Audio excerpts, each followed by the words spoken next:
321, welcome to the Dave the Dog Trainer Podcast, episode 196. Today we are being joined by Joel Diaz of Sally's Way Dog Services.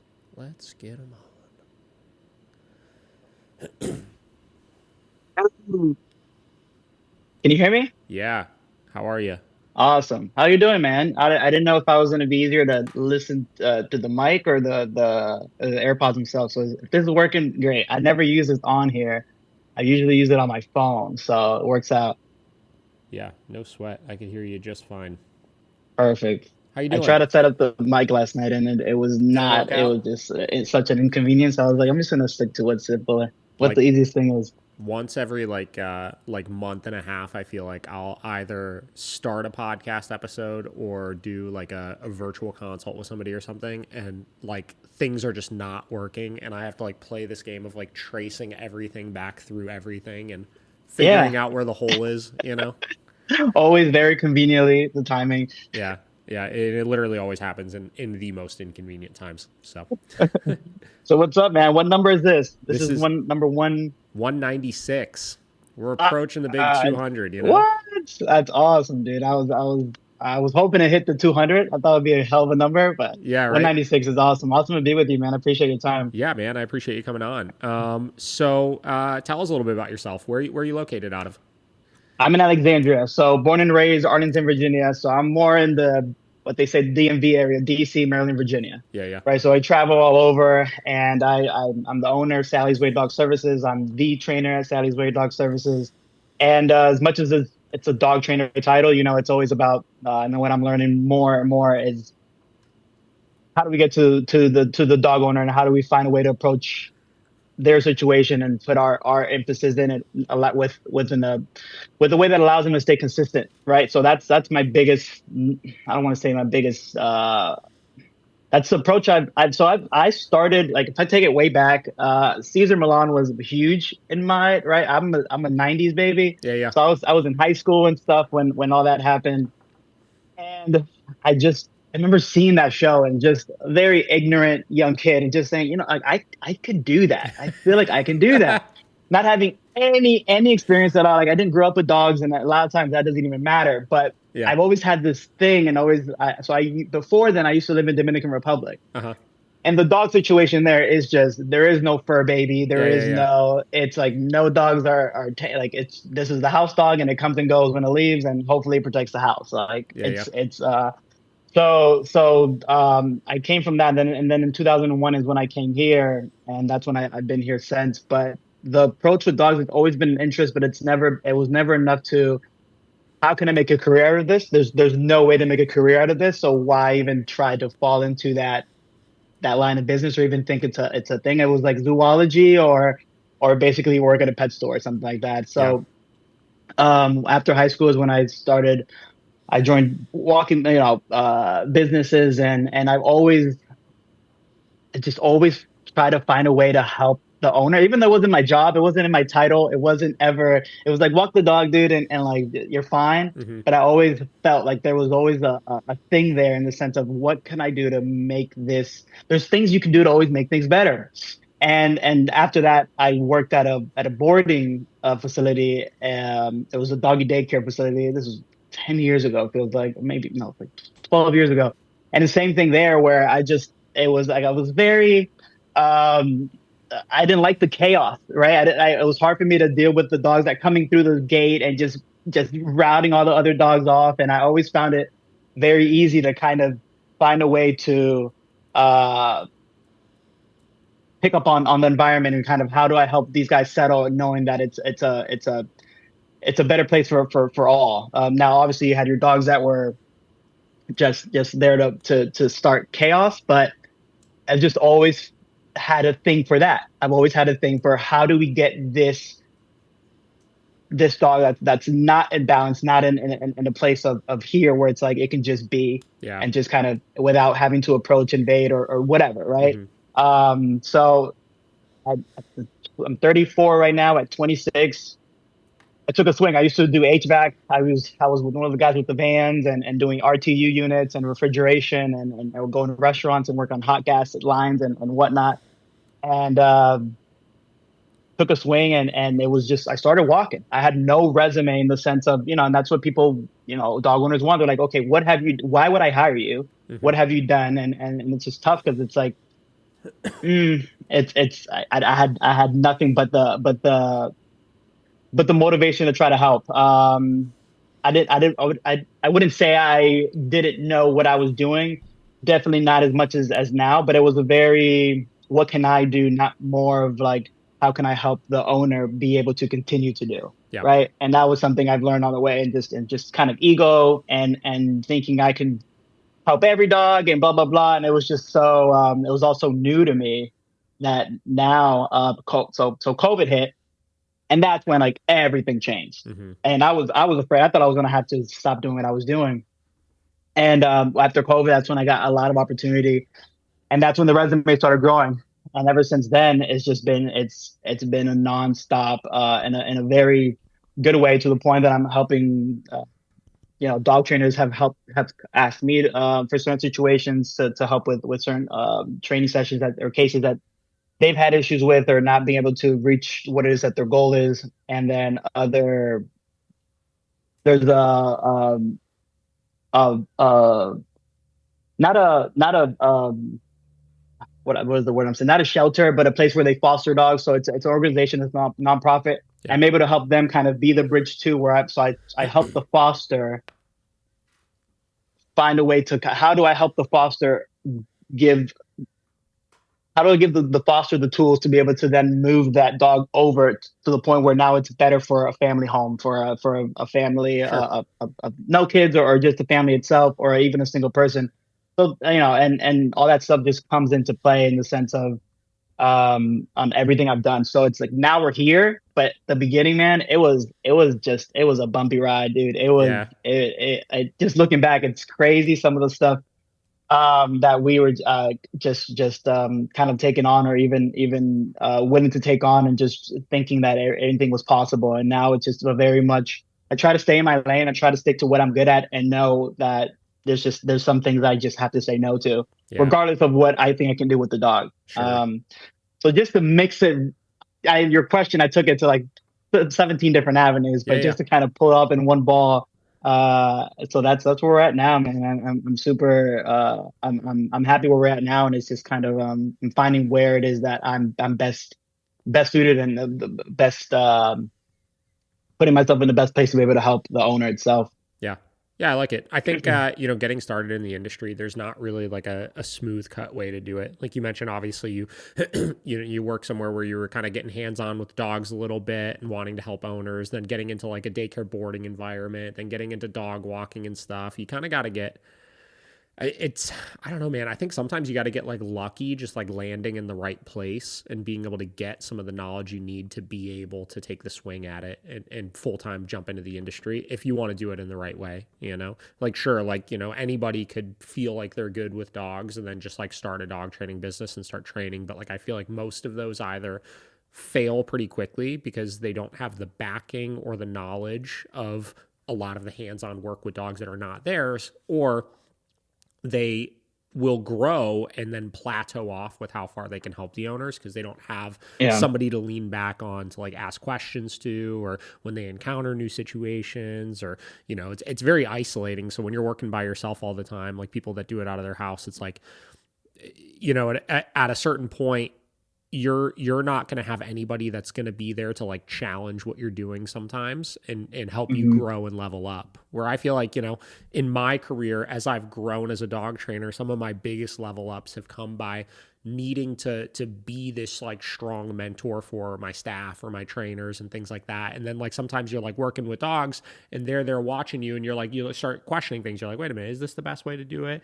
Do I have to adjust Yeah. things and do things this way? Or they ask good questions and stuff. So when you're Mm-hmm. doing it just by yourself and you've never had that backing, it's really Mm-hmm. challenging to get that growth.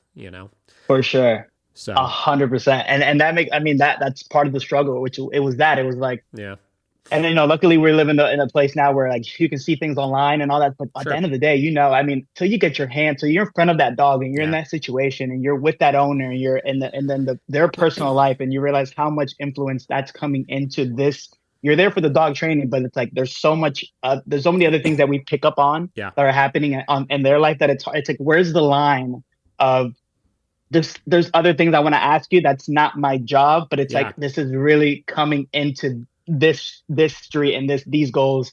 But yeah, going back to what you're saying in the sense of not having, it's there are definitely moments where it's like, is this really, do I really want to take this on? I mean, at the beginning of my career, I was definitely getting bit more, right? I was rushing things. Now Sure. looking back, I was taking things on in the sense of like, well, I can do this in X time, and now it's like there's no rush, right? There's just the process has to be Yeah. what it is, and sometimes a dog takes 3 days to be able to even come out the damn like just want to do anything with me. Yeah. And some dogs are like, I don't give a shit. We could start yesterday, you know. So it's definitely it's when you have going back to what you're saying, that team and that somebody to call you out, like, so crucial. And nowadays I'm so much more open to that. Back then that was the problem. Sure. I didn't want to hear it, right? It was Yeah, like, dude, you know what you're talking about. You're not out there. And it's like, I wish I would have, I'm not gonna say I wish I would have, but now I love that that's where I'm at, to the point where it's Yeah. like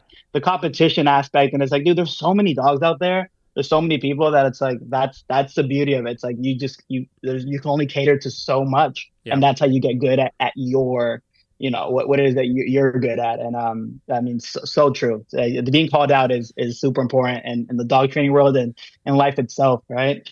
Yeah, for sure. And that's where I think it comes back to, like, again, getting lucky with the type of industry you're getting in. Like, I feel like a lot of like, I definitely went through my wave of, like, not wanting people to, like, tell me what I'm doing is wrong and stuff like that. But the first place that I worked at, like, I went in truly as, like, a novice and viewing the people that I was working with as, like, they knew so much more about dog training than I did. So you go into it with, like, a bit more of, like, a humble mindset. Then a lot of people will, and it sounds like this may have been the case with you, like, a lot of people will, their first job in the dog industry will be at some, like, shitty daycare or boarding. Yeah. Right. And it's like, you go into it and clearly you're looking around and you're like, I know more than everybody else running this place right now, right? Yeah. And like, most of the time it's actually true. You do know more than those people, but your initiation into working in the pet industry is that of, you are the authority figure then at that point, which makes it harder to break those kind of ego gaps, right?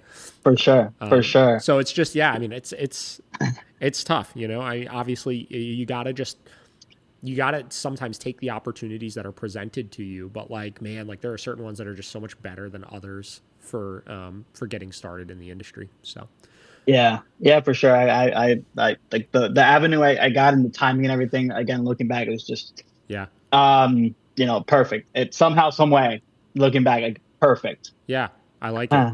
Well, listen, so everybody knows, obviously, Joel, you reached out to me. You were very interested in coming on the podcast. I basically told you, hey man, like, pitch me some ideas of what we could talk about. Obviously, I'm always down to have conversations with trainers and stuff, obviously.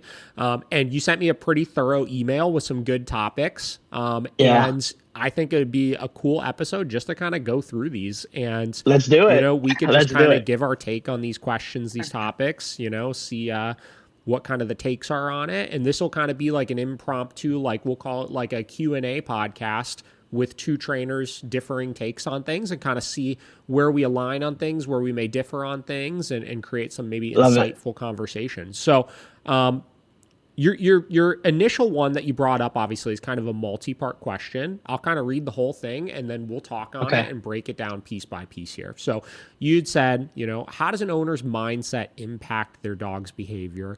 How can an owner love their dog too much? And where do you see the line between affection and boundaries? What's the biggest mistake both new and experienced dog owners make? And why do people struggle to correct their dog? And how does stress in the household affect the dog's behavior? So obviously that's a loaded question. A lot of this is based on mindset and why owners may be doing or not doing some of the things that they should be doing or they shouldn't be doing then at that point. So I'm curious to hear your opinion on, well, let's start off with, like, how does an owner's mindset impact their dog's behavior? What's your take on that? I appreciate it. No, awesome. So I think it a lot, right? A lot in the sense of, it's a lot of times projecting on what is, and not realizing a lot of times it's projecting what it is that they may be going through, or feeling like they have to flood their emotions on their dog, whether it's, some people hate when I ask them to not say hello to their dog, greet their dog right when they get home after a Sure. long day. So things like that, I would say that it takes away from sometimes having a dog who's excited, who then you don't want to be excited when other people come over, Hmm. right? So finding ways where it's like, how do I get away from putting myself in a place where I'm taking the dog out of the situation and just clearly going based on my emotions and how I feel, but then not understanding where the dog is when I feel I need something from the dog, right? Hmm. So it's kind of like the mindset in the sense of being very, it's selfish at times, right? When it comes to what it is that I need as the owner, or what it is that I need in my personal life. But I think it goes right back to then not having what I believe was the next question, was kind of that affection. It Hmm. just leads on to overly doing that in that sense, and that goes back to sometimes things missing in a personal life, right? And it's like, I get it, we love our dogs, but it's like we live in the spur baby era kind of thing, where it's like our dogs are our family, and I can understand all that, but Yeah. it takes away what it is that we are and what it is that they are, and it goes right back to, I'm not willing to change this, but I'm expecting to get this out of the dog himself. Yeah. So that's where it's, and then when we get to, I mean, when we get to into families, or even, I mean, for example, I'm not to completely steer off as I love to do, but there was a couple I just saw not too long ago. Lovely people, nothing like, they were coming from a good place, but there was something where the gentleman had to go back to work out of the whole government thing changing and all that Yeah. Yeah. crap. Yeah. So now it was I'm going there, and I'm trying to find ways to help find some sort of stability when it comes to the wife, because there wasn't a relationship there, because he was always the one to take over. So now he's going to work, Hmm. wife doesn't know what to do. And it was one of those things where it's like, I'm sitting there and I'm listening to them, and we're having a great conversation, but then it slowly turns into there's things going on in that relationship that that the dog had nothing to do with. It was slowly getting to the point where showing that she never wanted the dog, that Mm. they met, and then he just happened to have a dog, and because they worked out and they wanted to work out, the dog would just had to come into the whole unit. Yeah. Yeah. Yeah. So it's things like that, where it's how do we break through those barriers of whatever it is I was through, or whatever it is that I'm going through. How do I break off of that to be able to then be able to even have a voice when it comes to asking from my dog, Yeah. Yeah. right? Does that make sense? And did I bring that back around? Yeah, yeah, for sure. I think, the Mm. key is obviously if you're not being mindful of, what you're expecting out of your dog as far as what they provide for you from like an emotional standpoint and stuff like that, you're not going to have any position of leverage when you need to get your dog to do something. And then obviously you mentioned the inner relationships, the inner mindsets of, the household. So like husband, wife, one guy, the guy has the dog, right? The wife didn't even want the dog to begin with. When that wife is put in a position where she then needs to take charge, all those emotions of not even wanting the dog to begin with and stuff like that can take over and Hmm. impact the things that you need to be doing. So yeah, I feel that. I For think, sure. when I look at how does an owner's mindset impact their dog's behavior, like the first and most obvious example that always comes to me is when people treat their dog like an emotional support animal to them, but they have a dog that is unemotionally equipped to do that, right? So we see so Mm-hmm. often, like, it's like the example of like anxious people have anxious dogs. Like, I don't necessarily know if it's the anxious person that creates the anxious dog necessarily, but if you have a dog that isn't like genetically stable enough to take on the owner's anxiety that they're throwing at the dog, you're going to create a 10x more anxious dog, right?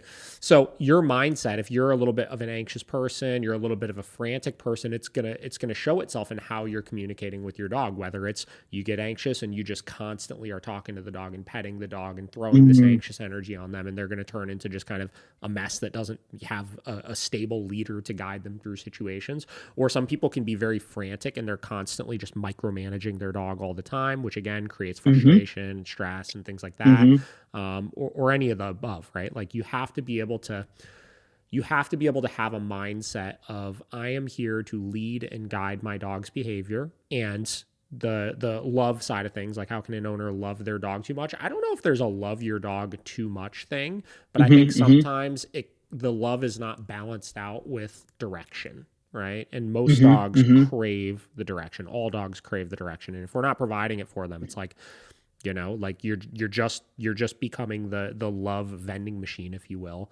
That, For sure. when you need to, what you kind of kept alluding to, I think, which is when you need to ask them to do something, then it's like, why would they feel the need to listen to you? Like, we just made a post yesterday of like, love and patience doesn't solve behavioral issues. And, that rings true. Like, all of the owners that come in that have behaviorally challenged dogs, like, all love their dogs very, very deeply. And I don't think it's that they love their dog too much. Like, that's, I don't think ever really an issue, but it's not balanced out with proper training, direction, guidance, right? Discipline, et cetera, et cetera. So I think really that's kind of where the problem comes from, is how offset is it by the other things. Yeah. And it goes right back to a little of what you're alluding to. And you just did the thing that I love you do, which is where you break up, you'll take, okay, for example, like last episode I listened to on the podcast, I believe, was something about tools and how the tool is a good tool if used properly. Oh, yeah. Hear that I all the time, all the time. Yeah, sure. So, and the fact that you're like, and you do this all the time, which I appreciate, it's just breaking it down and saying, wait, like, how does it make sense? And by the end of the episode, I completely understood what you're saying. And it's like the tool has nothing to do with it being good or bad, depending on the driver, right? And that's kind of what you're saying now when it comes to, what is love? Yeah. Right. Sure. So how do you define love? And you're right in the sense of like, love can easily not be too much, but what volumes of love are we cranking up? Which ones are cranked too high? Which ones are balanced out? And how can we get the rhythm and the flow of things going properly, in the sense of like, okay, now we're flowing. Now it's a two-way street. But when it's consistent affection and this, like, that is the only love, is kisses and whatnot and cuddling. That's where, going back to what you said, now we're in a wave of trouble. Part two of that, where you said, like, where do you see the line between affection and boundaries? So the issue is not loving the dog too much. The issue is, how do we balance it out with boundaries, right? All the things that we as trainers tend to tell clients to, like, not do, like you mentioned, saying hi to the dogs when they come home, or whatever, cuddling on the couch with them, sleeping in the bed, all those types of things. It's funny because, like, I'll tell people not to do those things sometimes as well. Like, I literally just yesterday was doing a lesson, and the dog is just like way too attached to the husband and gets so jacked up every time the guy comes home. And I told him, I was like, you got to start just enforcing 5 minutes of ignoring the dog when you get home, right? Because you're creating this spike of arousal. As soon as you walk in the door, it's, again, affection vending machine overload right there, right? But, like, here's the thing. When I come home from work, like, if my wife is here and has all the dogs out, like, I say hi to the dogs right away. Like, I'll come in like, oh, hey, pet. We can get away with doing those things as trainers because we just instinctually know how to balance out affection and boundaries, right? I know that as soon as I start to know, and boundaries doesn't even always mean like, oh, I'm giving a correction, right? Boundaries may just mean that I restrict the affection in some places in order to decrease some of the arousal that I'm seeing. So I can know, all right, if I come in every single day for the next 10 years of my dog's life and I pet them and I get them all riled up and just that's all that it ever is, at a certain point, even if I ignore them, they're going to get just through the roof bonkers, uncontrollably excited, right? So I know where to, you mentioned turn the volume up on the affection or turn the volume down on the affection. I know how to adjust that in real time on a day-to-day basis based on what I'm seeing with my dogs. Same with cuddling on the couch, right? Literally, probably right now as we're having this conversation, I've got 2 of my dogs, all 4 of them are out down there, and 2 of them are probably snoozing on the couch, right? Every evening we sit on the couch, we watch a movie or something, they're hanging out, we're hanging out, having a good time, stuff like that. And I know I can get away with doing that because if I start to notice a problem with one of them getting a little bit possessive over the couch towards the other dogs, or gets a little slow with getting off of the couch when I need them to, or any of those things, I could crank up the volume on the boundaries a little bit and I could solve that problem and make sure I'm never letting them get like too cocky with things. Right? And this kind of segues into what we were talking about getting started in the dog industry and like the ego that we could sometimes develop. I think, as we move through our career, we have certain things that happen, right? Or certain intentional or unintentional things that are happening to us that are either make us feel really, really confident in what we're doing. So we have like a surplus of positive reinforcement, if you will, from like all the successes we experience, but then those get offset by failures or somebody calling us out on something or us actually being incorrect about something. And it's like all those things need to happen, and you need to be aware of those things in order to not let yourself get too cocky with things. And we can intentionally do that with our dogs, I think, to balance stuff out. But there's not a particular balance. It needs to be a real-time thing. Right? It needs to be in the moment. Am I noticing my dog get way too jacked up when people come over the house? Well, I'm probably creating too much arousal, right, in those situations. For sure. Am I noticing that, my dogs are getting really slow with coming in from the backyard when I let them out for the evening potty breaks? Well, I'm probably slacking a little bit on enforcing the expectations when they're coming back in, and you learn to increase or decrease the volume based on that, I think. Yeah, so. No, 100%. I can't help but to smile because everything you're saying, I'm like, yes, and it's 100% right, and that's the goal, right? I want to be able to do these things with my dogs, so I have to be on their ass at a certain point. Sure. To be able to do that, right? Where it's like, hey, like they're like, I have to, like, I love, like, you say your no's so you can find your yeses, right? And sometimes that's as an owner, sometimes we hear that, and off the top, it's like, wait, well, how long do I have to? It's like, that doesn't matter right now. Right. Like, it's not Amazon Prime. It's not a quick fix in the sense that it's like we do all these things. So then it's just, there's no issue of resources. There's no issue of misunderstanding on what it is that we need. So it's like, now we can do these things with our dog and there's no confusion. Yeah. 100%. Right. So, where it's like, yes. So that thing you just said a second ago, you said, say your no's so you could find your yeses. I've never heard somebody say that before. Elaborate on that and like what you mean by that. So what I mean by that is, you have a puppy who's 6 months, even less than a years old, right? So it's by saying no, so it's a lot of times it's, well, I have this towel on the couch, and it's my dog knows that that's its spot, and that's the only spot it gets to go on. Well, sooner or later, your dog doesn't end up knowing the difference what the couch is or getting on top of any part of the couch is. So I love saying so instead of keeping it in a gray area or keeping yourself at a yellow light where it's like that's that little spot of doubt, just continuously saying no, right? And by saying no to the couch, by saying no to passing through the threshold, by saying no to greeting other dogs, then you can find your yes in the sense of like, dude, I know what you're gonna do if you get past it. I know what you're gonna like. I don't have to sit there and continuously say no anymore. And it allows me to find my yes moments. It goes right back to again, find that little bridge that allows us to correct our dogs so then we can start using positive reinforcements. Like, I need that little bit of wiggle room, It's like, hey, like I need your attention. I need this to be able to kind of show you the game so we can both play the game. But at the same time, it's like, I can't lose at the game off the bat. I want you to win. But I have to set the rules to kind of allow us to play the game, right? Does that make sense? And it's like no, it's such a trigger word. It's like telling our dogs no. It's like, dude, that's so important. It just gives you then that flood of like, dude, don't have to say it that much anymore. Yeah, I think I totally understand. Yeah, a lot of times what we'll do, getting back to then your next question, which is like, what are some of the biggest mistakes new and experienced dog owners make? One that I've really been harping on lately is like not allowing dogs to make decisions. I've been just like drilling that point home, I feel like, in my last couple podcast episodes, because I think one of the biggest things with experienced dog trainers or dog owners like myself, the reason why I can have all my dogs hanging out downstairs while we're doing this podcast is because I have allowed them to make decisions over time. I've addressed those decisions so my dogs just know how to live within those decisions and not be constantly micromanaged, right? So like a lot of what I'm interpreting your say your no's so you can find your yeses is like, instead of what a lot of people will do, which I think is the mistake of like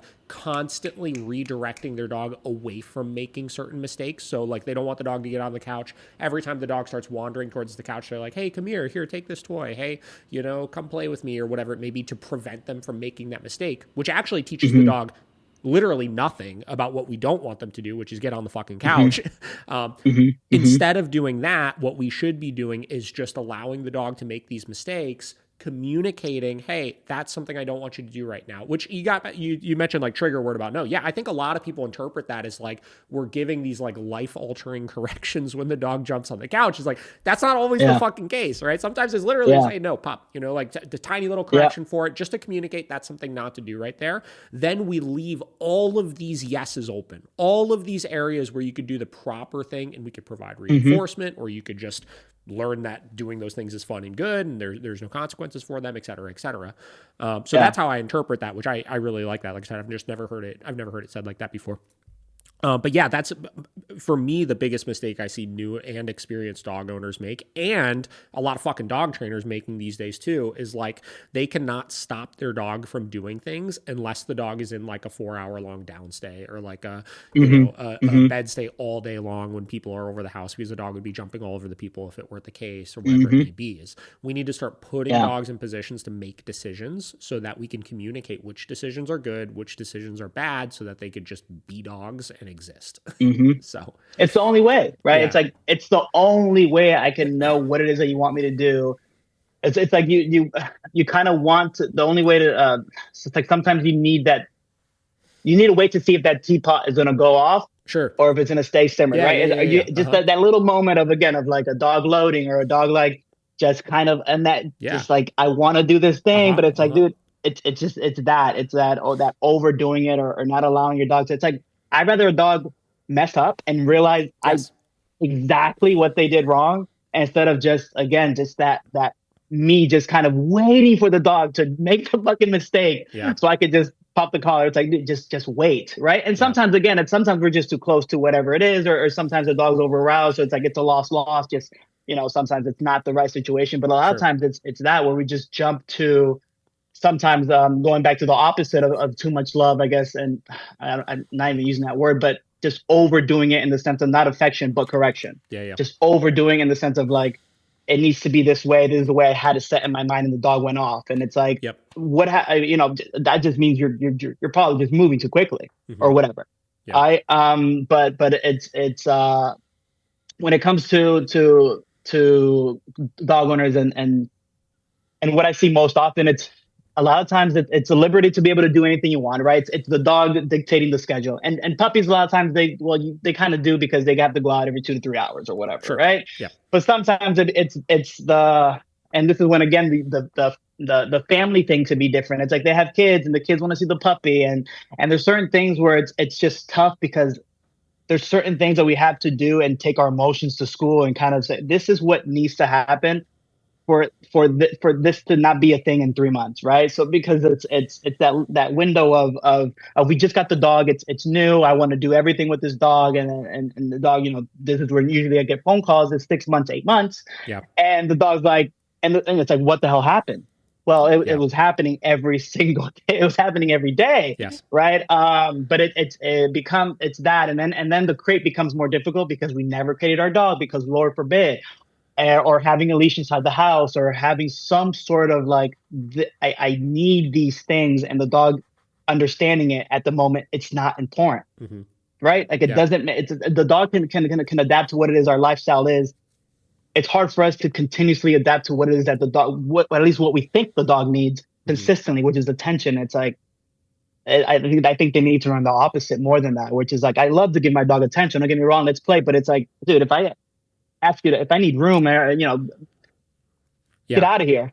Not in a manner where it's like we say get out of here. It's like, oh my God, poor dog. It's like, no, I have a 3-year-old. It's like, I just don't need the fucking dog right here. Right? Love that I can have that. And my dog's like, okay, cool. You should have thanks for letting me know. Right? But it's that sometimes we flood them with so many options, and then we don't understand how they learned to really just rebel, or to not want to take direction, or not yield to what it is that we. And again, that's when we get into tools and pressure and how do we communication and all that stuff. But more than anything else in homes, I see that is it's just giving way too much, way too much. And catering. Yeah, the catering I think is a big one. I think a lot of people they learn to live around their dog and what their dog wants Mm-hmm. and when they want it. And they're constant, like they wind up in some cases just creating an absolute monster where it's like they, you know, the dog, if they don't, like if the dog wants food, it comes over and demands food. And even if you're in the middle of something, if you don't give it to them right there and then, it's like they're going to continue upping the ante of how they're demanding it until it's just such a nuisance that like, there's nothing you can do about it. I did a virtual, there's a client I'm working with virtually down in Florida right now, and they have this dog that, same deal, like the wife works from home a lot of days and she does Zoom calls all day. And when she's doing Zoom calls, she needs to like put the dog away in another room. She has like frozen Kongs in the freezer, like on demand, where like the second she's about to start a Zoom call, she needs to get that frozen Kong out, give it to the dog. There's constantly toys and stuff laying around. You know what I mean? It's like they need to keep this dog occupied, because if she just doesn't give it something to stimulate itself with, like 24/7, and she's distracted for even a moment, this dog will just absolutely disrupt everything that she's doing in the moment, right? And I remember like she had like a really rough day with the dog one day, and like she came on we did our Zoom call, and she was like, man, we've been so good. We always have the Kongs ready and this and that, but like she didn't have one ready or something, like she couldn't, and like the dog just like completely disrupted what she was doing. And I was just like, you're looking at this so wrong. I was like, you're adjusting everything to the dog. You know what this dog needs, obviously, in order to not annoy you and its constant stimulation, instead of teaching the dog to just like learn to do fucking nothing. Right. And we solved it in like 2 days after that, because turns out anytime she's working, the dog just comes over and then she pets it, and then it brings her a toy and she throws the toy for the dog. And then again, if she knows she's going to be distracted, she gives the dog something to occupy itself with. And I was just like, stop doing all of that. Like literally 100% of it. Just don't do any of it anymore, and keep your e-collar remote right here. And if that dog comes over and starts swatting at you when you're in the middle of the Zoom call, just go tap. And she did that literally for 2 days, and she could do her Zoom calls and have the dog out, and life is good and stuff now. But like, yeah, like coming full circle to your point about like, we adjust to the dog too much, right? We make these things so much more complicated on ourselves than they need to be. And so much of it is avoiding I'm gonna come back to your fucking quote here. You say your no's so you can find your yeses, right? People are avoiding saying the no's. And I don't think it's that people are like averse to saying no. I just think people are so programmed to not think like that, right? They look at like, oh, the dog's hungry, or oh, the dog wants attention. I need to give the dog attention. Obviously, that's what's going to solve the problem, as opposed to understanding how you're creating this like dopamine addict that's going to like need more and more and more and more and more in order to solve the problems. So for sure, and it's tough because there it's like, in the owner's eyes, I am solving the problem. Dog stops barking, right? Yeah. Dog goes away. Dog's busy. I can do my phone. I'm like, same as you. It's like cut doing that, and just do these things when you're not on a call. Just sit at your desk. Fake that you're on a phone call, and practice these things in a proactive manner. Because again, we want to do shit when it's the game, right? We want to do these things, and we want to and it's like, how is the dog supposed to understand what it is? It's way too much information. And then it goes back to, now we're correcting out of our stress, out of what it is that we're feeling, instead of like, how can we learn out of the situation? Or how can you sometimes just take your loss and say, you know what, this is not the time. Yeah. This is something we have to work on in a manner where it's like, we can both kind of learn from this. But so much of that. And it's like, it's tough because it's so many owners, and it works. It makes things stop. So I completely, I can understand where they're coming from, but as a dog trainer, it's kind of, I understand why now why the issues are leaking into other areas now as well. Now the man barking just out of like shit, it's just barking. I have no idea. The Kong's not even doing it for him anymore or whatever. But definitely. Yeah, it's funny how these all segue into the next, because like I said, like that literally leads to the last point, which is like, why do some people struggle to correct their dog, and how does stress in the household affect the dog's behavior? The stress in the household affect the dog's behavior. I think that kind of goes hand in hand with the very first one, which is like the owner's mindset impacting the dog's behavior. So we won't dwell on that one a whole lot. But the why do some people struggle to correct their dog?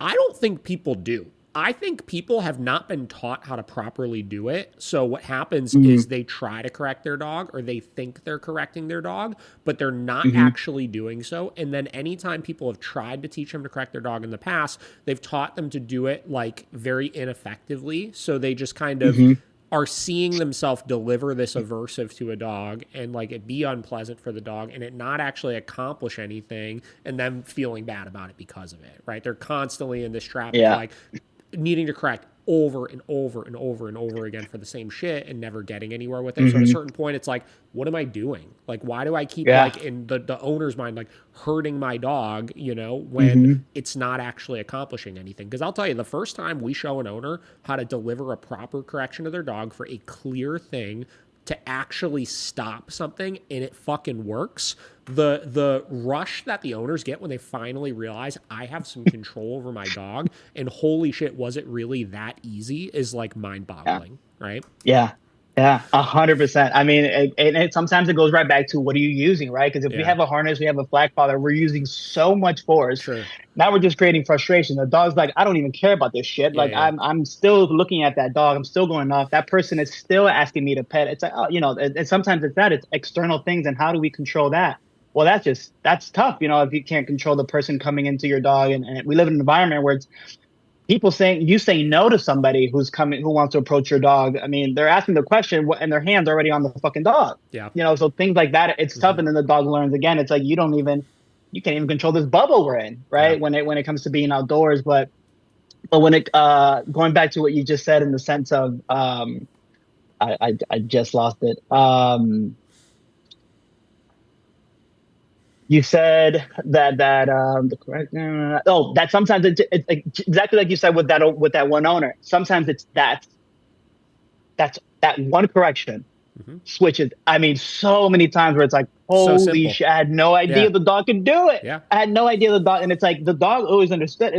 I mean, you're just doing it's again the definition of insanity. We're just doing it over and over and expecting different yeah, results, and it's like, dude, it's just the dog does not care when the dog's at a 10 yeah, and you're at a 2. yeah. Forget about it. Yeah, yeah, yeah. Yeah, it is sometimes I think it's mind-boggling to people how simple it actually is. Like I have a million examples. Like another recent one that I worked with is this cattle dog that the owners just moved into this brand new beautiful house that they had built, and I went there and the dog is going bananas when people walk by the house, right? And Mhm. their whole brand new beautiful giant front window that they have is just torn to pieces because the dog jumps all over it and bites at it Oh, and stuff when people come over. And same deal, they've resorted to trying to address this in all the wrong ways, which is like mhm. positive reinforcement. When the dog starts doing it, throw the dog into the basement, which all that turned into was then the dog attacking the doorknob in the fucking basement because then they're even Oh more restricted. man, It was just a disaster, right?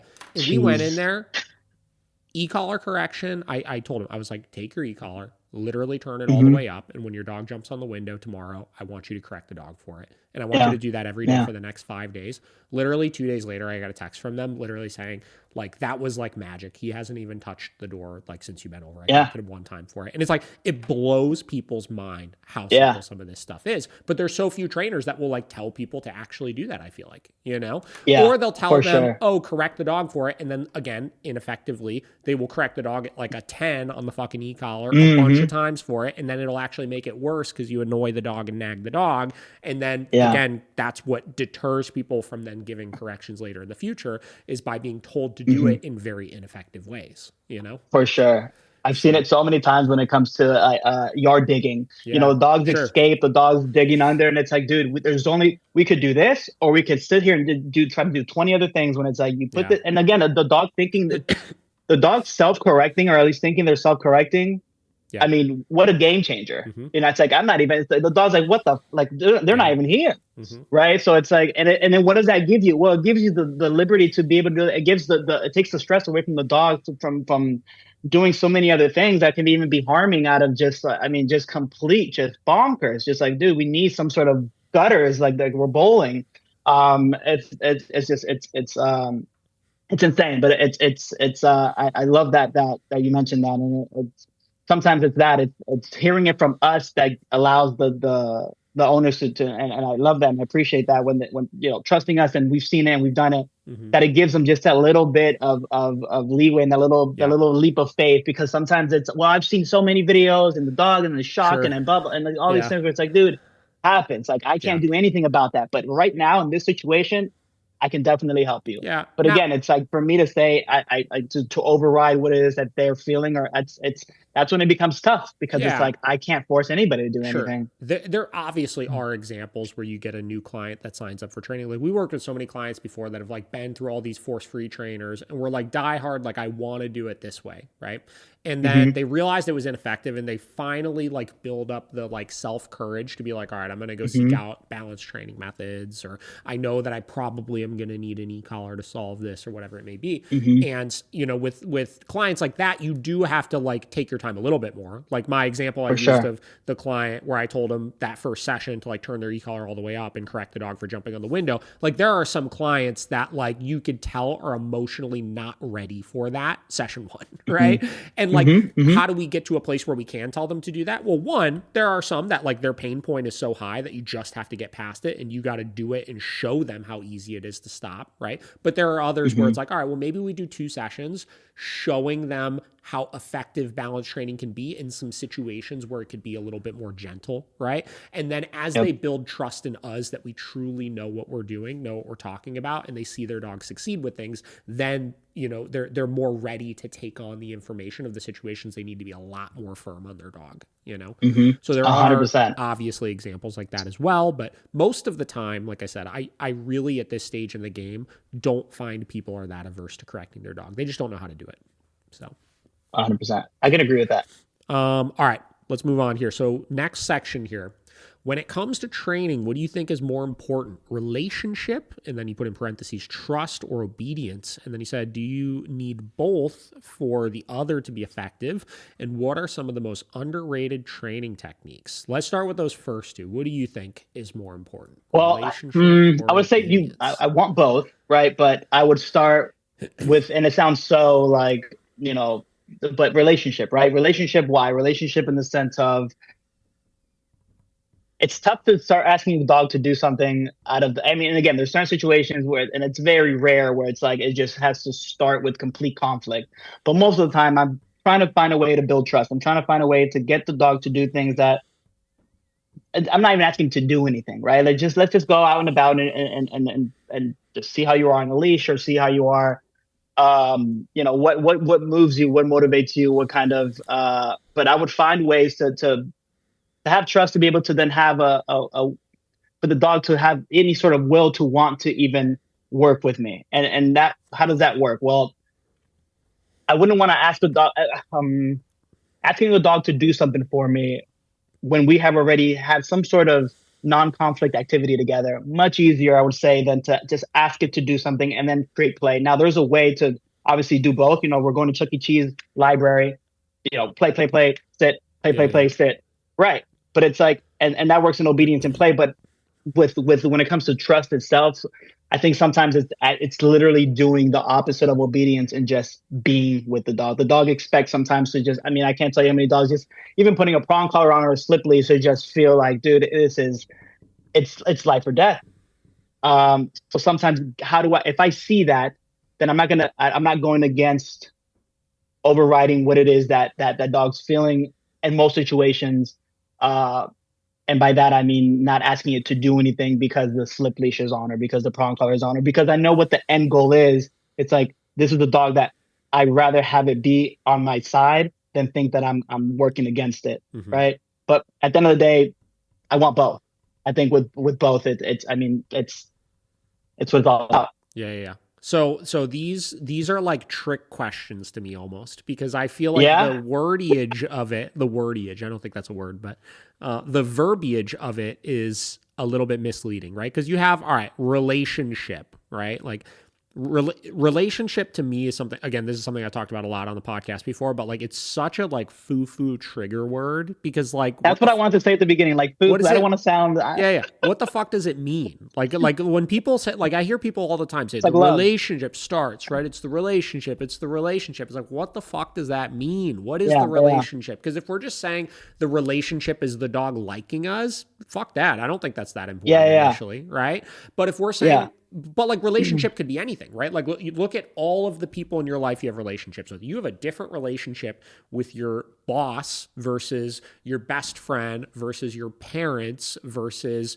your little cousin versus et cetera, et cetera. You know what I mean? You have a different relationship with all of those people. Some of them are going to be more formal and more rigid as far as the rules, as far as that relationship is built on this like mutual understanding of I am taking direction from you. And that doesn't mean that you don't like the individual, but like the relationship is there for that person to lead you and guide you, right? First and foremost, right? Like it has nothing to do with them, like you liking that person initially. And then other ones, those relationships are built way more on solely like love and fun. But then like push comes to shove with certain people. Like look at if your boss asked you to do something versus your parents asked you to do something versus your little cousin asked you to do something, right? And tell me in order which one of those you would take more or less seriously, right? Your little cousin's probably gonna be pretty low on the fucking totem pole. Your parents, you probably are gonna listen to them maybe a little bit, depending on how much of like a rebellious asshole you're being in that moment. But your boss, you're probably gonna take pretty serious when they ask you to do things initially, right?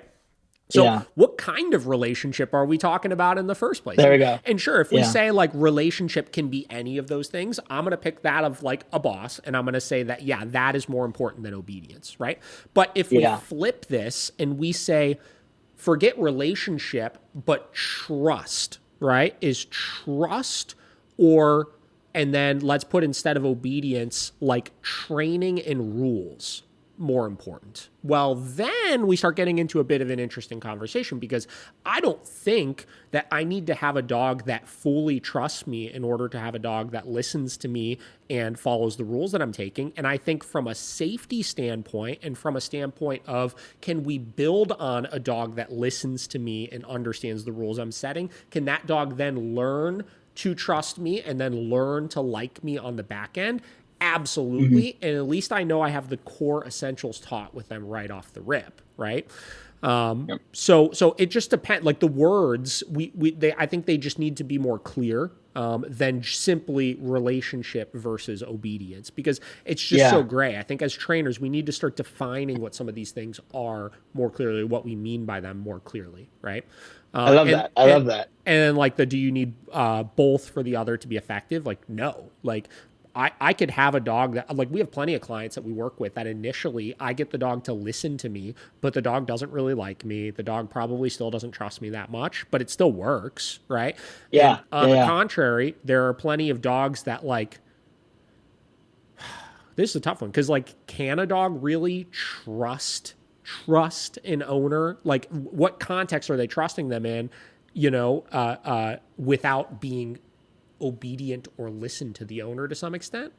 Maybe, but like, what good does that do either? So like, I do think that in one context you need both. I think if we start with relationship or trust from just the lens of like, does the dog like you and stuff, I think that you need obedience with that in order for it to be effective, obviously. But the other way around, I think when you get into training, rules, obedience, can you have that without relationship or trust? I think you can. So yeah. I don't know. No, I love that, and it makes complete sense. And if I had to switch it for the sense of like wanting the dog to like me, 100%. And what it is that you're saying, I would restate it as saying, what I wouldn't want to do is ruin or the dog distrusting me off the bat, right? That's where I would if I want a dog to want to follow my lead, and when it comes to what it is that we want to do in the side of obedience, then the last thing I want to do is jumpstart any sort of correcting. Yeah. And that doesn't mean that will earn the trust, but I don't want to jumpstart going back to the pre-correcting, or I don't want to I don't want to jump the gun, I guess, when it comes to taking a slower pace to be able to kind of, and again, situations matter. Yeah, but sure.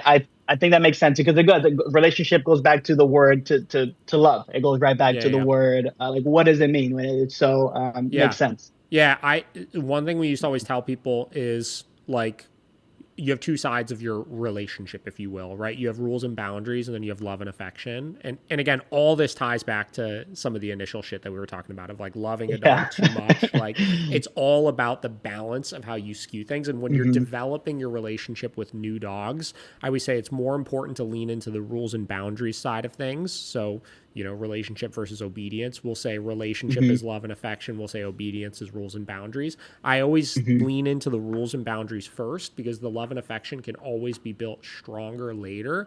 And then my Hmm. overall relationship is going to be better with the dog because there is a degree, a like underlying degree of like respect that's taught first.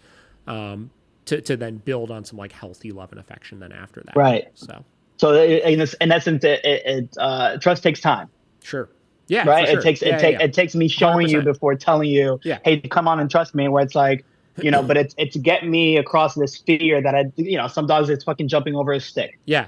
Dog is scared as hell. We Sure. jumped over a stick, and it's like, okay, now I'm learning to trust you more Yeah, yeah, because yeah. you put me through this stressor. 100%.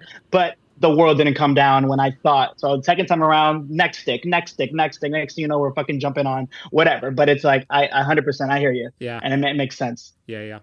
Yeah, no, like I said, just I think just those terms, I like to like spell them out as clearly as I can because like there's so many words we use. One of my last podcast episodes I did, we had this guy Josh Moran on, and we were talking at the end of it about like trigger words in dog training and like certain words that like piss people Like off. structure. Like yeah. So if you listen to obviously structure was one of them. I think relationship was one of them. Enrichment, things like that. Obviously, where it's like we Gotcha. throw these words around sometimes, and it's like, what do we actually mean by those rules? Or the other one I think you said was like Yeah. leadership too. You know, it's Hmm. like we Hmm. need like more tactical. Like, what does that actually mean to be able to build on it? So Yeah. And do you think we just use those words out of the sense of is it just more common for the everyday dog owner to understand? Or are we doing it more to try to cater to what it is that they want to hear, or is it a little bit of both, or yeah, good is that question. or you know what I mean? Yeah, I think it's probably a little bit of both. I think that I Yeah. even find myself every now and then, still to this day, I will still throw those words out as I'm talking to clients. And like, I'm not even conscious of it. I think that it's a part of Hmm. our programming as dog trainers where, like, since I've been a dog trainer, saying we need more leadership and we need more structure are two like normal things that we're just said all the time. And until you started Yeah. asking the question of like, what does that mean? Like, what does the leadership and structure mean? Like, we know what we mean by it when we say it. Like, when I say, hey, Hmm. you need to be a better leader for your dog, like that usually is like a direct quote for me saying like, hey, you need to correct your dog more, or you need to be using your commands more in these situations, or whatever it may be. But like sometimes we forget that by just saying that it would make it way easier, right? Yeah. Yeah. Yeah. For sure. So No. yeah, one I Hundred think it's percent. probably a combination of the two. And then I think yeah, I think owners like hear stuff like that and they like digest it for some weird reason. They don't know. It doesn't help them, but they're like, oh yeah, I do need to be a better leader. Right? Or like, Yeah. Yeah. Yeah. yeah, Yeah. I Yeah. do For need to sure. And it's provide a that, little like you bit said, more they're so structure. commonly used that we use. I Yeah. use them all the time. Like structure. And again, listening to the podcast sometimes it gets me to listen. It's like, what does that mean? And it's nice to be able to break it down because not only do you get better at the vocabulary and how to try to teach it, Yeah. but it's also going back to just kind of even actually thinking about Yeah. it. Yeah. Because we say it so often, we just say it, and it's like, yeah, leadership structure, and it's like it doesn't even you don't even think Yeah. Yeah. for a second because we know what it means. We know it means the boundaries. It means taking on the leadership role. There we go again, Yeah. right? But it's taking on things where it's or even talking less. Like there's so many ways to kind of break that up, but it's interesting to kind of get into deep dive into these words Yeah. and as dog trainers it's important for us to have that Yeah. where it's what does it mean. Yeah. It's good to bring that up and I like that. From a like from a human standpoint with things, do you ever listen to? Have you ever heard of Alex Hormozy? 100%. I listen to Modern Wisdom all the time. Okay. I don't know if you've heard that podcast. That's No, no, Chris no. Williamson's. Oh yeah, So yeah, he's been on yes. there plenty Okay. of times. Yeah, he's been But on there a bunch. oh, Yeah, that yeah. that Okay. guy's like So I like Alex a lot, right? And one thing that was he's been talking about a lot recently on his podcast that I thought was a really interesting that ties in with what we were just talking about like leadership structure, things like that, is when he does like human training, he'll work with companies and those companies will say, man, I have this one like really lazy employee, or I'll have this really rude employee, or something like that. And like, they say it under the guise of like, you can't fix those traits. Like if a person is like that, like you can't change that. And a lot of times it's because they try to address it by saying like, hey, you're being really lazy. I need you to step it up. But it's like, that's not tactical. That's not tactical information that they could take and then improve on themselves with, right? Really, like what do lazy people do? Like what does this person do specifically when they're lazy? And he was like, oh, well, sometimes that they don't, clean up their belongings after, doing this particular thing, or sometimes they don't put this away when they're done with it, or whatever it may be, where instead of going in and like directly attacking this like broad trait, you go in and you directly tackle these specific problems that are making people feel like they're this way, right? I think an example that he used specifically was he had like a sales manager that everybody just thought was like really rude. And like all these people were approaching and saying, hey, this person's really rude. We don't like this person. And turns out they were like, well, what does this guy do specifically when he's being rude? And I think the example he used was that he would constantly jump into the conversation right before they had actually finished it. And it made it seem like he was cutting them off, which made it seem like he was constantly acting like he knew more than them, right? So he sat this guy down and he had a conversation with them, and he didn't say anything about, hey, people think you're rude, this or that. He just said, hey, you have this bad habit of every time somebody else is talking, you cut them off right at the end of their conversation. So what I want you to do for the next week is make sure that every time you're interacting with somebody, before you start talking, pause for 3 seconds before you say anything. Right. And he said that after a week, he had all these employees coming into his office and being like, what did you tell Greg? Like, he's a totally different person. He's so like, we could engage with him, and like, he's like a totally different, he's not rude anymore, this or that. And all it was that he dissected the specific thing that he was doing that they were seeing as him being rude. And the guy wasn't even aware of it. He made him aware of it. The guy was able to make the adjustments with a very specific game plan of what he could do. Yeah. And it transformed how he was viewed by everybody else. Right. Bullseye. So I say all this like a really roundabout way of saying, when we're working with dogs or owners, instead of using these broad terms to describe who a dog or a person is, we need to start tackling the specific things that they're doing that are making us see them as aggressive or anxious or sporadic or impulsive or any of those things. We got to address those specific things as opposed to label this dog as an entire term so that we can achieve a better relationship with them, right?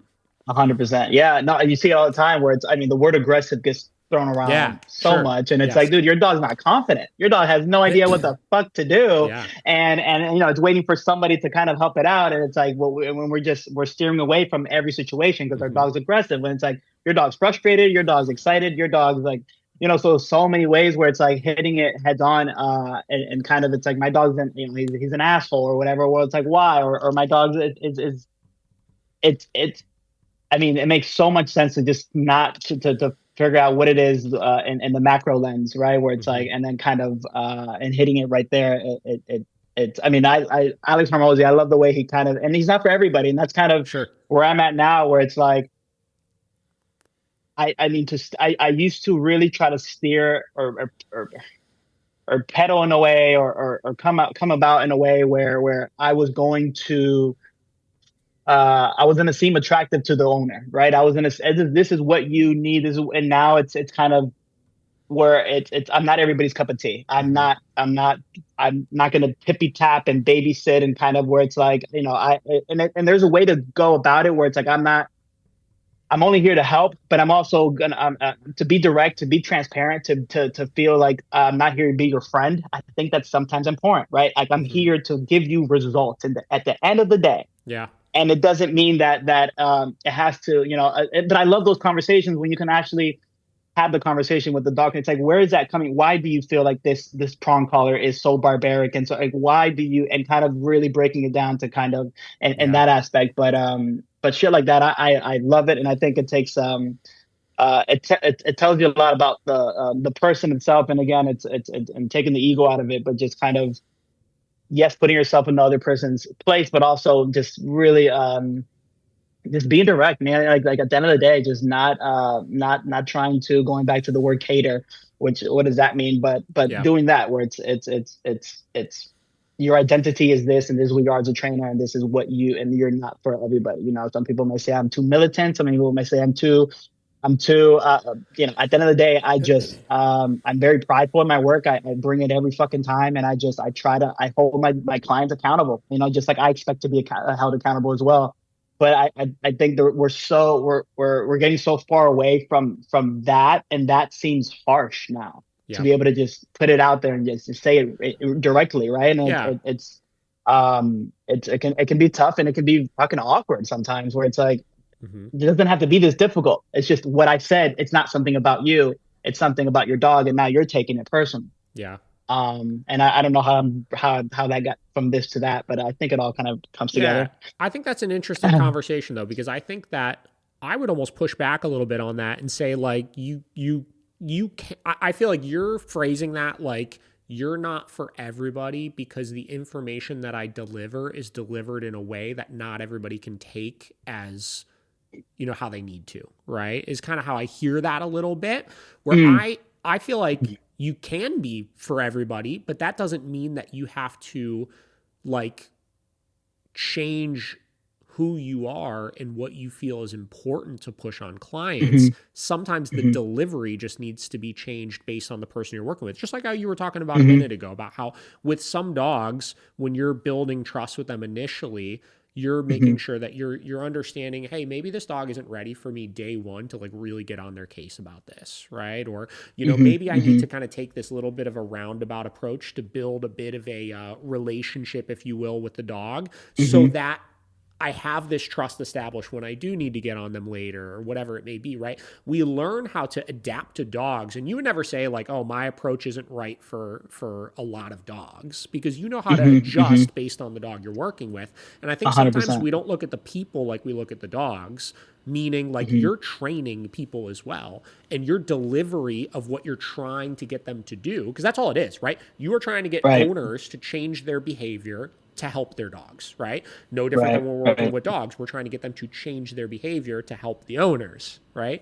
100%. And we don't apply the same tactics when we're working with the owner, and understand there are some clients that are going to need to have information delivered to them still. Like I still need to send this message or get them to do this thing, but the way to motivate them to do that may need to be different than with this type of client, right? 100%. And I love that. And you're 100% right. And in that sense, yes, like if for example, I mean, with some clients, it's like you said, it's how do I, if the dog is the goal and the person is the way, me helping the person is the way I help the dog in the long run, is how do I get the person to believe in what it is that I'm saying, yes, but also to motivate them and get them to pass that point that they feel that they may not be able to or whatnot. But where I'm coming from is sometimes it's the fact that we're using a prong collar. Like just that it's a no. And those are the times where it's like, that's when it's tough, because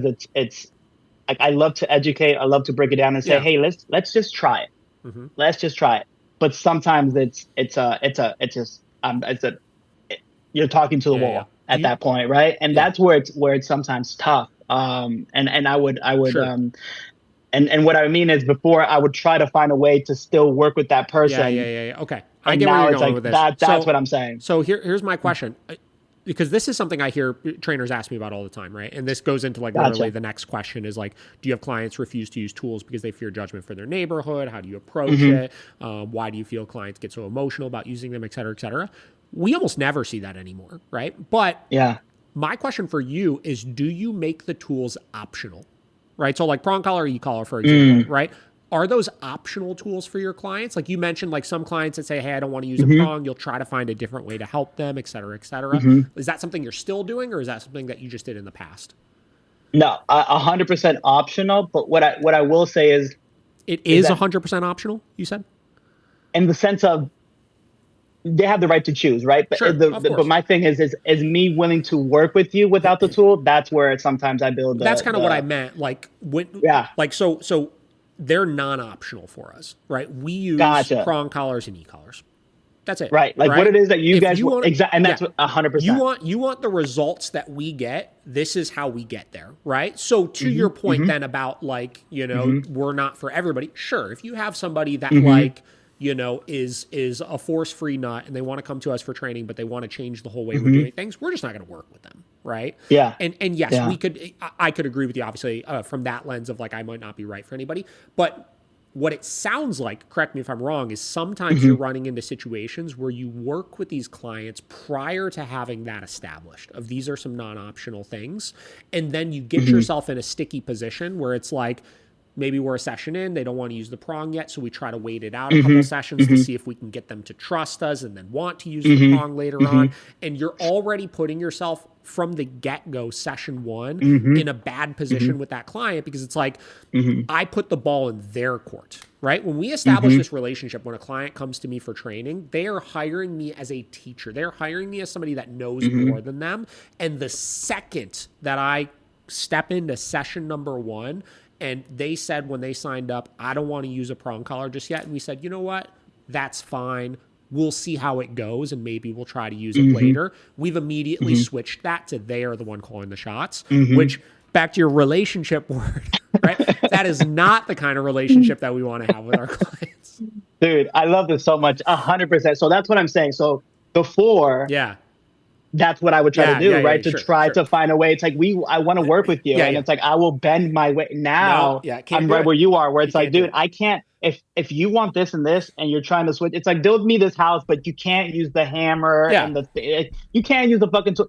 You have to use a stick and a rock. Yeah. It's like, dude, because it's better for the environment. It's like I'm not right. It's one of those things Sure. where, but it's that, and it's there's some clients that are it's a hard stop, and I'm so, and then going back to the ego thing, it's something that I take into it's okay, right? Like I love Yeah. that. I love you letting me know and me knowing that this is not a relationship that we're Yeah. willing to build on to help with what it is that and I think that takes, again, it definitely took me courage, and it took personal work on myself to be able to get to a point where it's like I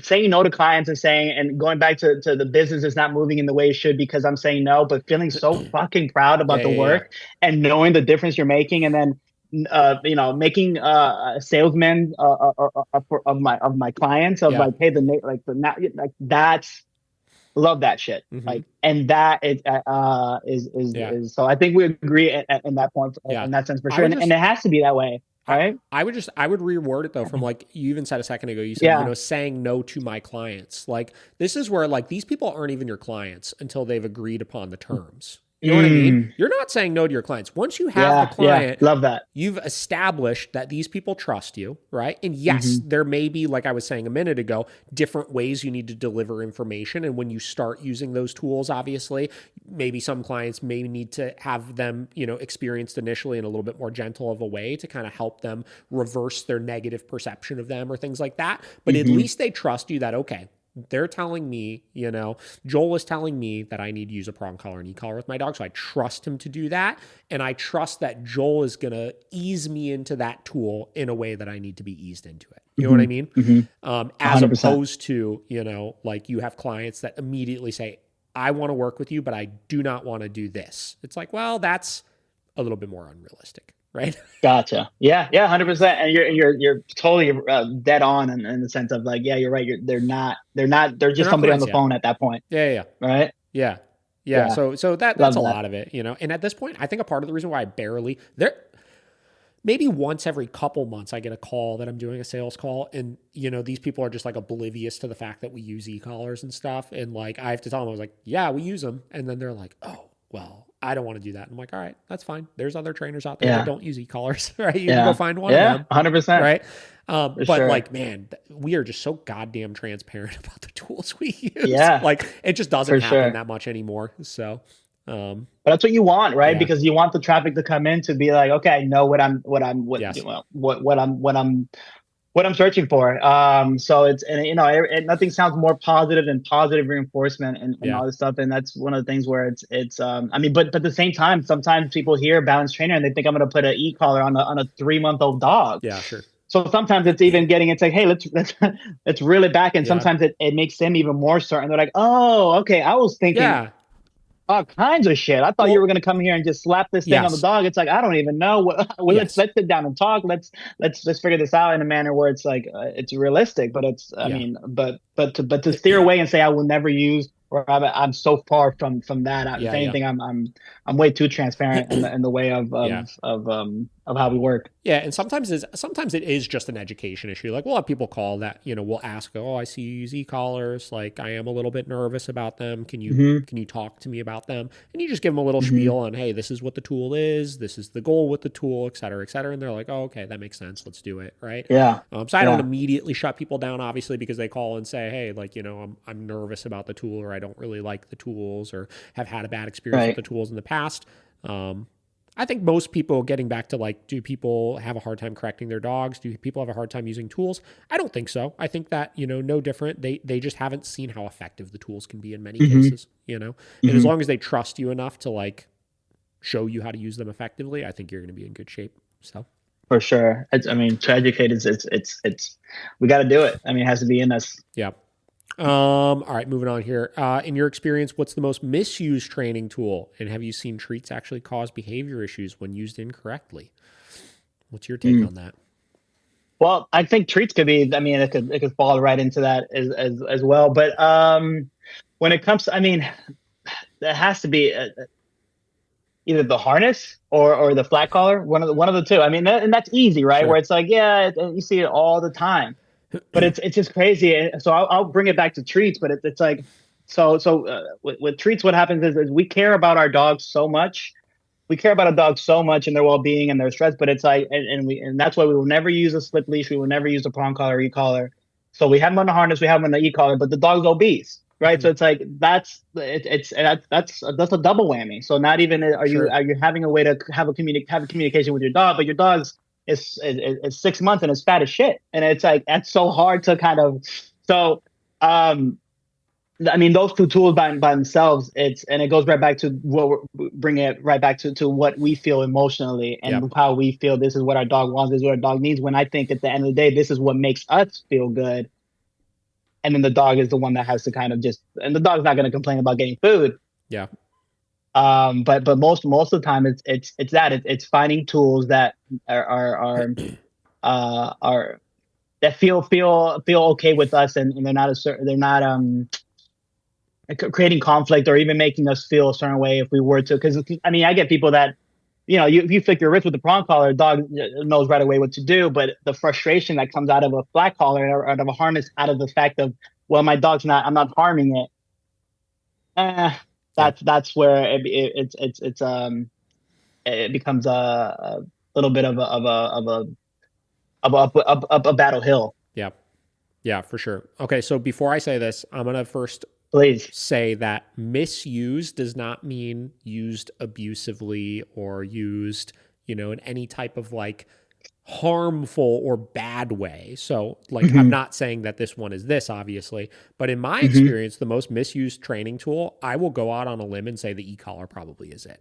And it's not what most people think. I think a lot of people, when they hear misused training tool and e-collar, they think it's people that are using the e-collar in this like abusive, firm manner.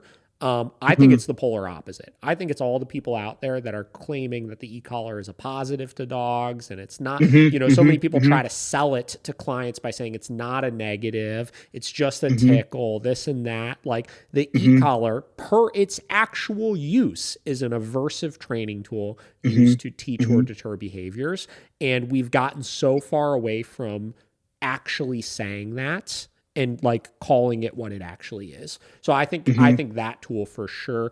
Past just that, people that are using it as an aversive, most people are not actually using it in a way that achieves the end goal of how do we get the dog listening and responding to command, and use the e-collar just as the reinforcement on the back end. Meaning I want to use the e-collar in a way that makes my dog listen to me, whether they have the e-collar on or not. And I think most people don't do Hmm. that.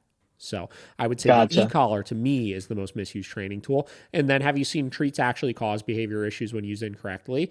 Sure, just like any other tool though, right? Yeah. Timing. Really, it's like kind of asking the question of like, do the treats cause the behavioral issues? No, the application of the treats cause the behavioral issue. It's like, is the tool Yeah. bad when used That goes properly right or back good to when what. used properly, right? It's like, no, the tool is Right. just a neutral thing, right? It's the Yep. application of the tool that might be training something you don't want, because anything you're using falls into your 4 quadrants of learning, which is either going to increase or decrease behavior. And when you're using them in a way that you're not intending to use them, you could accidentally create or stop things that you don't want to create or stop, right? 100%.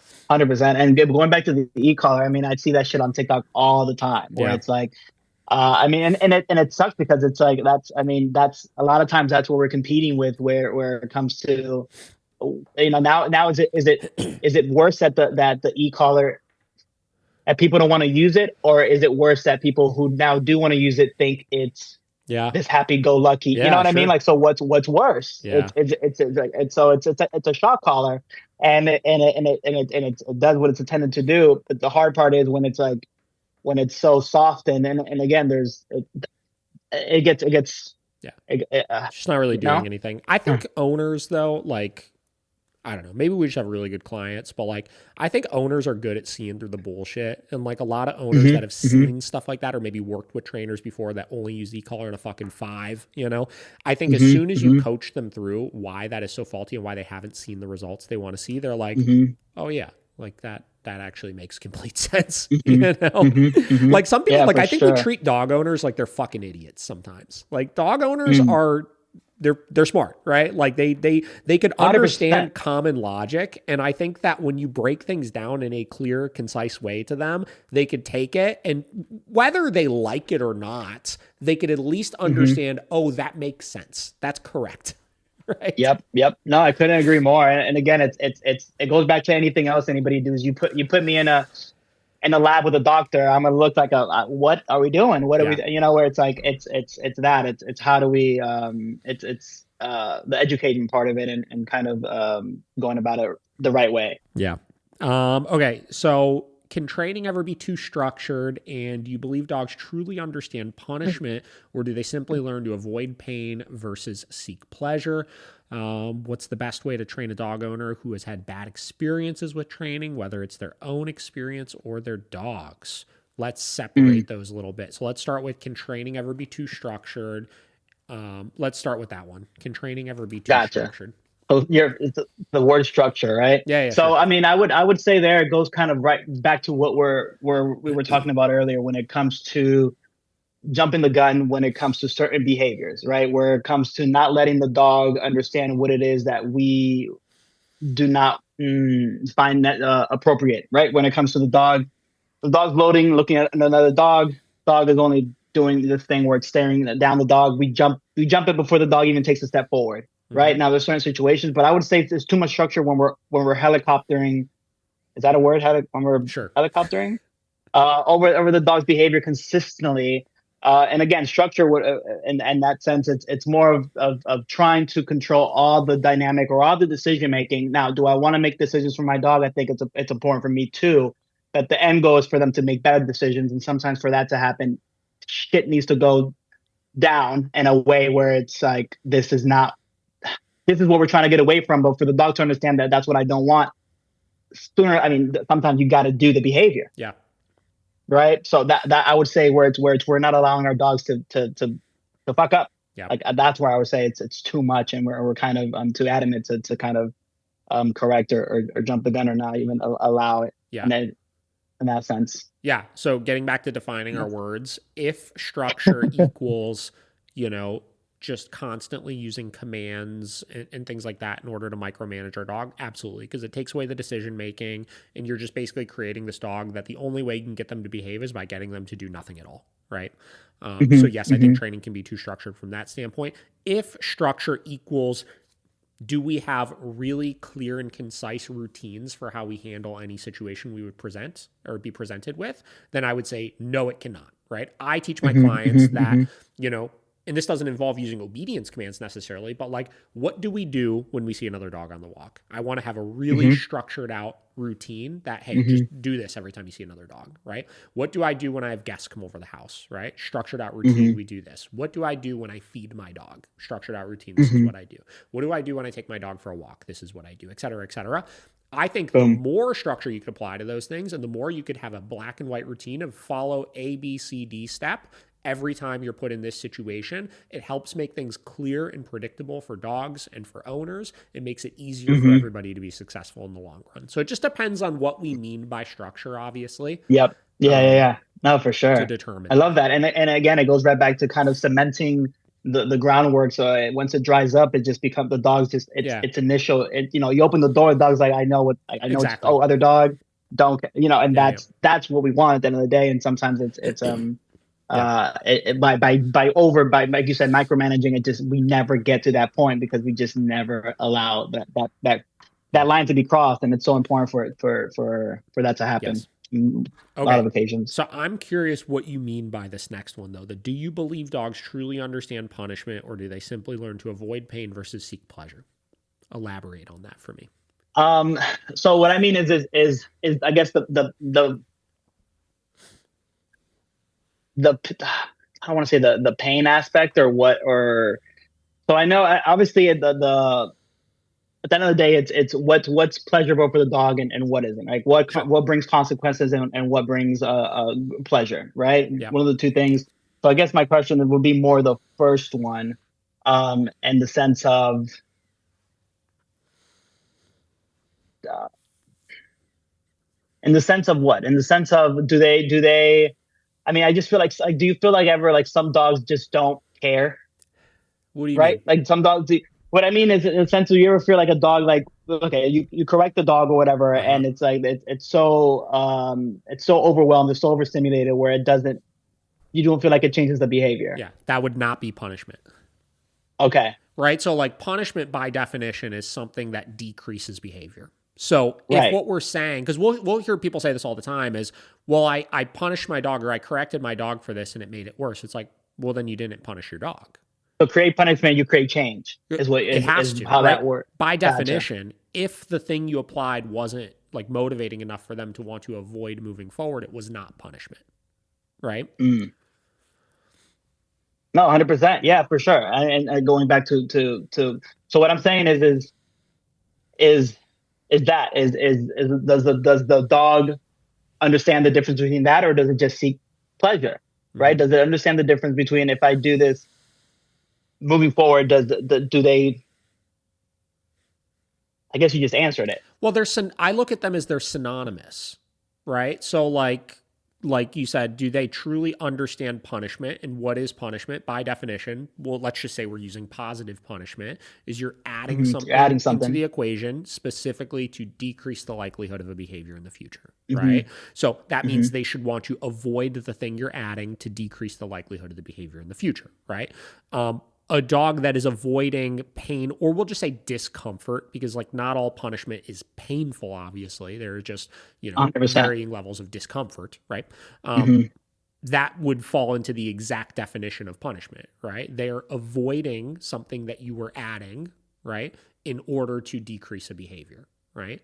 So I look at them as they're both of those things are exactly the same, right? So yes, like, dogs stop doing things because they're unpleasant to do those things, right? And sometimes I think trainers or owners, like, they don't like that. Like, I have people ask me still to this day, and they'll be like, well, is the dog listening because they understand, or are they just listening to avoid the correction? I was like, both. Right? Like, both, right? Yeah, for sure. They are understanding every time this Pepsi can right here, this Coke can, right? If I touch this and I get zapped, right? And I touch this and I get zapped, at a certain point, I am going to both understand that if I touch this, something unpleasant happens, but I am also going to understand I don't want to touch that because I don't want the unpleasant thing to happen, right? It's both the same, which is fine. And then what people are really saying is like, will my dog just live in fear of something bad happening all the time? To which I ask them the question of like, when you walk in your kitchen, are you perpetually in fear because if you touch the stove, you might get burnt? Of course not. Do you want to get burnt? Absolutely not, right? But like at the same time, you understand as long as I don't do this thing, nothing bad happens. So I don't have to be stressed out.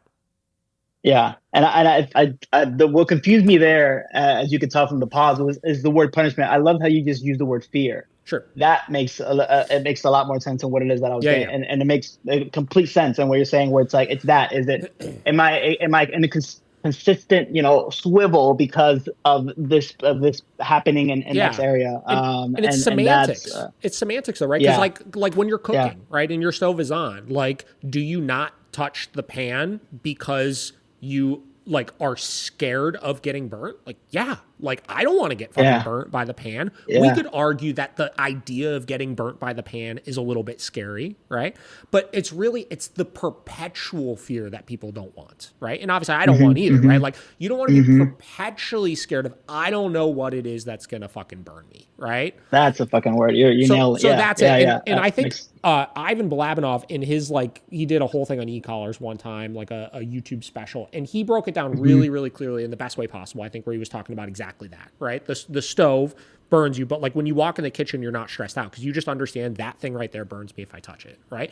But if every time you walk in the kitchen, something random hurts you every time, it becomes unpredictable, and then you are in perpetual fear, right? You walk into the kitchen and you're perpetually scared because it's like, I don't know what the fuck is going to get me next. And that idea, that fear of the unknown, if you will, is what really gets people. Right. And this is why, getting back to like corrections, why people don't like using them, and what a lot of trainers I think do wrong is they try to correct way too many things at once. So it doesn't become a winnable game to the dog. The dog never learns how to avoid the corrections. So the dogs are just kind of like shut down all the time because it's like, I don't know what the fuck it is. Right. Yeah. Where if you just start with one thing at a time. Right? Like the dog with the window reactivity. The reason why I'm comfortable telling clients, turn your e-collar all the way up and correct for that window reactivity, is because I know the only time the dog will ever feel that sensation for the next week is if they jump on that window, which is why after 2 days, the dog learned to just stop doing it. And the dog wasn't terrified because he realized it's just that thing. As long as I don't jump on that fucking window, I don't get corrected. Right? Yeah. 100%. And I've had that with certain clients. I've used collars or e-collars before me. I've had dogs that, when they're in the midst of loading, already fucking yelping, already anticipate. It's like, dude, we don't even have. We're like, it's e-collar could be off already at that moment, and it's that unpredictability of like, what is it that I'm doing? And going back to what you're saying, where it's like that's so important to be so clear of what it is that's happening. Before we jump that gun. And this is why I'm so big on not correcting the loading sequence, because I don't think that's a winnable game for dogs, right? Like, it's like, how does the dog learn to avoid that moving forward? Like, the only way is by just completely showing pure avoidance to the other dog every time. But like, a dog cannot, like, there's no way you could argue to me that a dog understands the difference between when they look. I think, like Sean O'Shea just made a post the other day where he's like, it's the look, the lock, the load. Like, those are the three sequences. And do you actually think that dogs understand the difference between look, lock, load? Like, no. Like, they can't draw the line. The channel hasn't changed. Yeah, you know what I mean? Like, they can't draw the line of like, oh, I could look, but when I lock on, I get punished. So I'm going to avoid locking, and I'm just going to, like, they can't understand that. Like, it's way too complex. Half of your fucking owners, when you're looking at it, you can't tell the difference between a look, a lock, and a load, right? So that's where you get the stressed out, where the dogs are like proactively twitching and anticipating the correction because it's like they don't know when it's going to come, right? Yep. No, 100%. 100%. And it's that becomes, that's super tough to then relearn that and kind of get yourself out of that mud. But definitely. Yeah. Last part of this was what's the best way to train a dog owner who's had bad experiences with training, whether it's their own experience or their dogs. I think a lot of people, when they ask this question, are implying that they've been through like a really, really aversive experience, right? The dog has had like really firm training, might be a little bit shut down, things like that. I'm obviously curious to hear your take on it, but like for me, it's just you just train the dog in front of you, right? So if the dog is more shut down and not making any mistakes, then we lean more into the fun and the easy stuff that's going to help them loosen up a bit, right? For sure. And you just learn to kind of bob and weave with the dog based on where they're at For and sure. what they need in order to get to where you want them to be, right? Yeah, no, for sure. And taking it in micro doses. What I've seen that it's the most difficult situation there is sometimes or if a person has used a force free trainer and coming over to the balance side or to the four quadrant side or whatever you want to call it, easier to try to show how we can make a difference. The harder part is when they already used the balance trainer. Yeah, sure. And then moving into this side, going back to what you're saying, where it's been just way too quickly moving, way too abrupt in the sense of how the dog not even be able to process what it is that they're learning. And just going back to what we're talking about is just jumping the gun when it comes to what the e-collar means and what the sensation means and what am I supposed to do here, because it's stressful in every fucking way.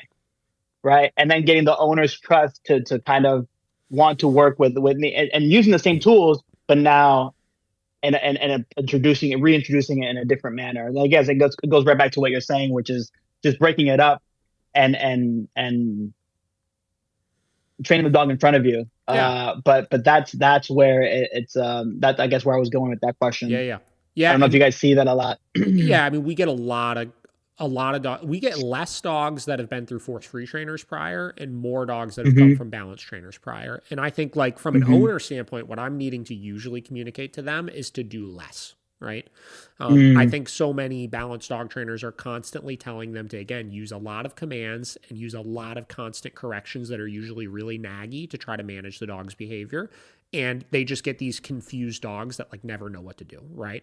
And my first thing I try to get them to do is just do less. Stop doing everything you're doing right now, and let's take one thing and just simplify how we're asking and enforcing it, right? And then get past that, get their timing really good with it, and then move on to the next thing, right? And then move on to the next thing, et cetera, et cetera.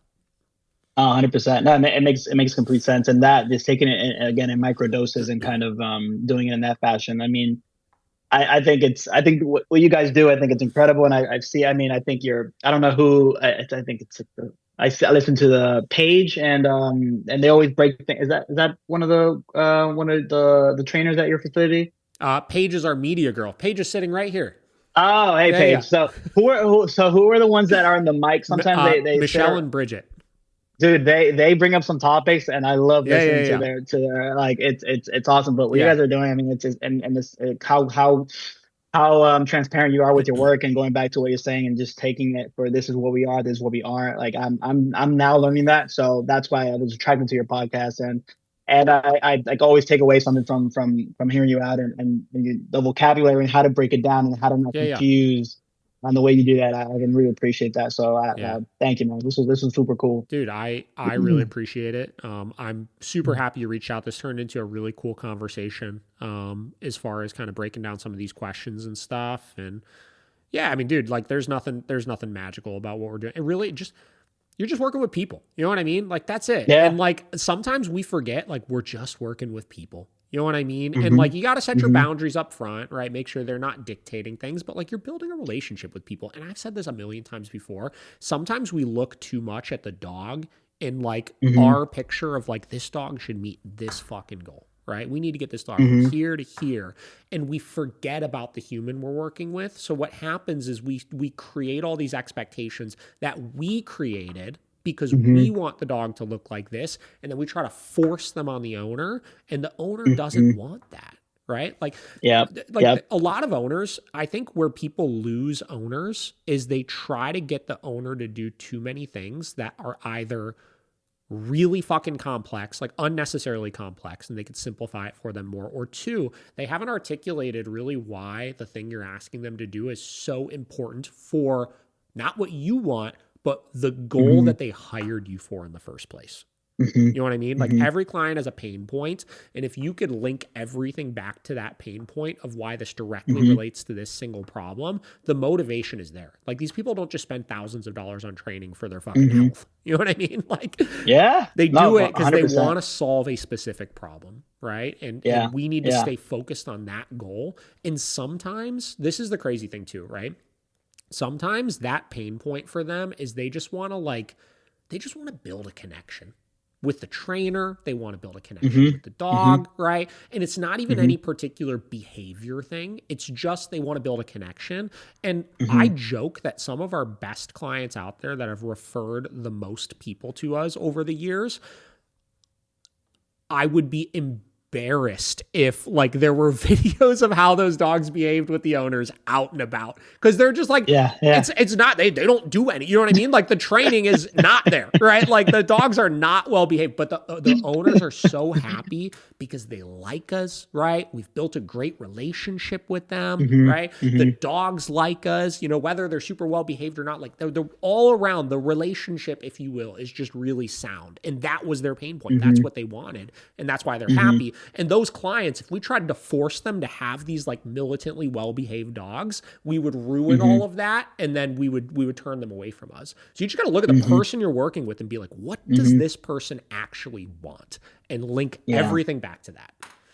Yeah, man, you couldn't have said it better. And it's that. And that's where I'm at now, where I'm turning the curve in the sense. I mean, for the past couple of years, where it's taking away the potential that I could see in the dog, or taking away what it is that or the standards that I may hold this dog to, and kind of going back to what you said, the person and the real importance in the Yeah. situation, and kind of, we don't need a show dog. I just want my dog to fucking walk nicely on the Yeah, leash, sure. and everything else is fine. You know what I mean? So it's that, and, Yeah. and building relationships, and finding a way to again, and results, and hit that finish line. And they change over time, but hit them, definitely getting them to get to where they hired us for. So Yeah. awesome. 100%, man. All right. Tell everybody where they could find you. Let's give us the links, the social links.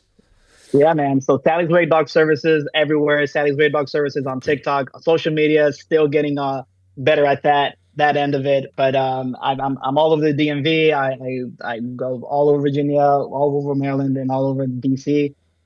Hit us up, free consultations, free phone consultations, and I look forward to hearing from you guys. And again, David, I appreciate your time, and look forward to seeing what's next for you guys. Yeah, man. Well, listen, I appreciate you coming on. This will be out Tuesday. I'll send everything to you Awesome. once it comes out, and then we'll Thank go you, from man. there. Awesome. I appreciate it. You have a good day. Yeah, you too. Take care.